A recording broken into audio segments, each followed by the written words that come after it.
सुप्रभात विद्यार्थियों, मैं योगेंद्र सिंह सांकला, सहायक आचार्य हिंदी, गवर्नमेंट बांगड़ कॉलेज वाले। विद्यार्थियों, हमने पिछले वीडियो के अंतर्गत रीतिमुक्त काव्य धारा के कवियों के परिचय के विषय में भाग 1 के अंतर्गत 2 कवियों के बारे में विस्तार पूर्वक अध्ययन किया, जिसमें एक घनानंद और दूसरे आलम थे। आज हम इसी परंपरा के अंतर्गत इस द्वितीय वीडियो के अंतर्गत हम रीतिमुक्त काव्य परंपरा के अन्य कवियों के विषय में चर्चा करेंगे। यदि हम रीतिमुक्त कवियों के परिचय भाग 2 के अंतर्गत यदि हम देखें तो हमारे सामने अन्य अनेक कवियों की एक बहुत ही लंबी कतार हमें दिखाई पड़ती है, जिसके अंतर्गत बोधा और ठाकुर जैसे जो कवि थे, जिन्होंने कि रीतिमुक्त परंपरा को एक नई दिशा प्रदान की, उनके विषय में आज हम विस्तार पूर्वक अध्ययन करेंगे। तो हम देखते हैं कि रीतिमुक्त परंपरा के अंतर्गत हमारे सामने सबसे पहले कवि के रूप में आते हैं, वो हैं बोधा। बोधा जो हैं ये राजापुर के रहने वाले सरयू पाणिन ब्राह्मण थे। इनका जन्म विक्रम संवत 1804 में माना जाता है। इनका असली नाम बुद्धिसेन था। यह उर्दू फारसी के भी अच्छे ज्ञाता थे। यह महाराजा पन्ना के दरबार में रहते थे। घनानंद की भांति यह भी सुभान नामक वेश्या से प्रेम करते थे, जिसके विरह में विरह वारिस नामक रचना लिखी। कहा जाता है कि इनकी जो विरह वारिस नामक जो रचना है वह अत्यंत ही प्रसिद्ध रचना मानी गई है। इनकी अन्य रचनाओं के अंतर्गत यदि हम बात करें तो वह रचना आती है इस्कनामा। अत्यंत ही प्रसिद्ध रचना है, जिस पर फारसी शैली का पूर्ण रूप से प्रभाव दिखाई पड़ता है। कहा जाता है कि बोधा जो हैं वे भी एक राज दरबार में रहा करते थे और महाराजा पन्ना के दरबार में रह करके वहीं पर उन्हें एक सुभान नामक जो वेश्या थी उससे उन्हें प्रेम हो जाता है, और प्रेम होने पर उसके पश्चात वे उनसे बिछड़ जाते हैं, और बिछड़ने पर उनके अंतर्मन में वही प्रेम का स्वच्छंद और निजी उल्लास दिखाई पड़ता है, जैसा कि हमें घनानंद के काव्य के अंतर्गत देखने को मिलता है। इनका एक उदाहरण हमारे सामने अत्यंत ही प्रसिद्ध रूप से प्रस्तुत हैं। अति खीन मृणाल के तारऊ ते ही ऊपर पाव दे आवतो हैं, सुई बेह हूँ बेदी सके न तहाँ, परतीत को टांडो लदावनो हैं। कवि बोधा अनि घनी नेजहूँ ते चढ़ी ता नेप चित डरावनो हैं, यह प्रेम को पंत कराल महा तलवार की धार पे धावनो है। यानी उनका यह मानना है कि प्रेम का जो मार्ग है वह अत्यंत कठिन है, और उस कठिन मार्ग पर चलना जैसे मानो कोई तलवार की धार पर दौड़ने के समान है।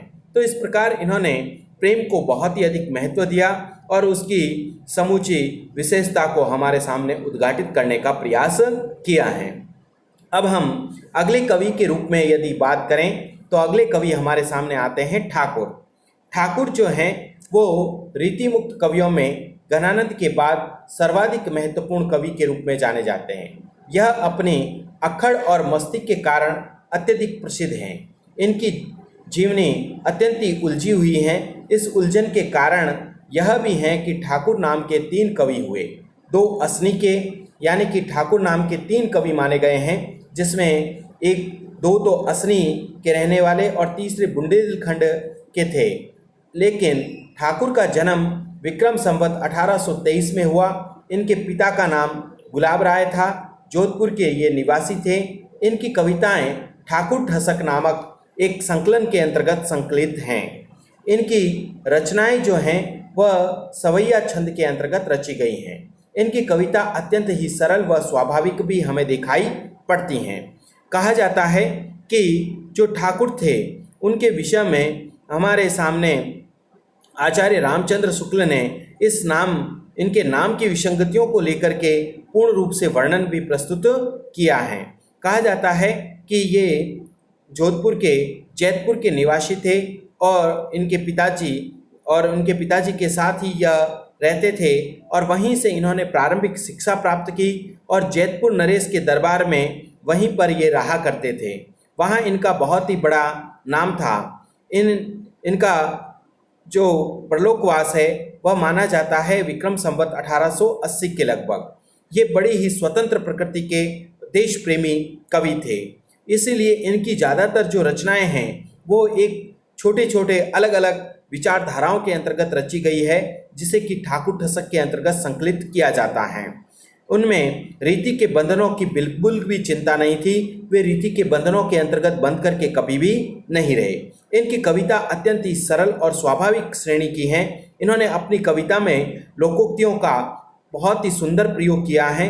अब रहे न रहे यह समय, बहती नदी पाए पखारी ले। इनके सभी इतने ही अत्यंत ही लोकप्रिय हैं। इन्होंने जनता की रुचि के अनुकूल बसंत, फाग आदि अनेक विषयों पर इन्होंने रचनाएं लिखी हैं, कविताएं लिखी हैं। इनके काव्य का एक उदाहरण अत्यंत ही प्रसिद्ध है, जो कि मैं आपके सामने प्रस्तुत करने जा रहा हूँ। सापने हो फुलवारी गई, हरी अंक भरी भुज कंठ मेली, हो संकुची को सुंदरी, देखत तेज नाही सो बाहा पछेली। ठाकुर भोर गए नींद के, देखूं तो घर मांझ अकेली, आंख खुली तब पासन सांवरो, बाग न बावरो वृक्ष न बेली। तो इस प्रकार हम देखते हैं कि ठाकुर की जो रचनाएं हैं वे अत्यंत ही प्रसिद्ध हैं और विभिन्न प्रकार से उन्होंने जो हमारे तीज त्योहार और विभिन्न प्रकार के जो उत्सव होते हैं उन सारे उत्सवों का अत्यधिक विशदतापूर्वक चित्रण उन्होंने अपनी कविताओं के अंतर्गत किया है। तो विद्यार्थियों, आज हमने दो कवियों के विषय में विस्तार पूर्वक अध्ययन किया, जो एक तो थे बोधा और दूसरे थे ठाकुर। हम अगले वीडियो के अंतर्गत रीति मुक्त काव्य परंपरा के बचे हुए कवियों के विषय में हम विस्तार पूर्वक चर्चा करेंगे। धन्यवाद।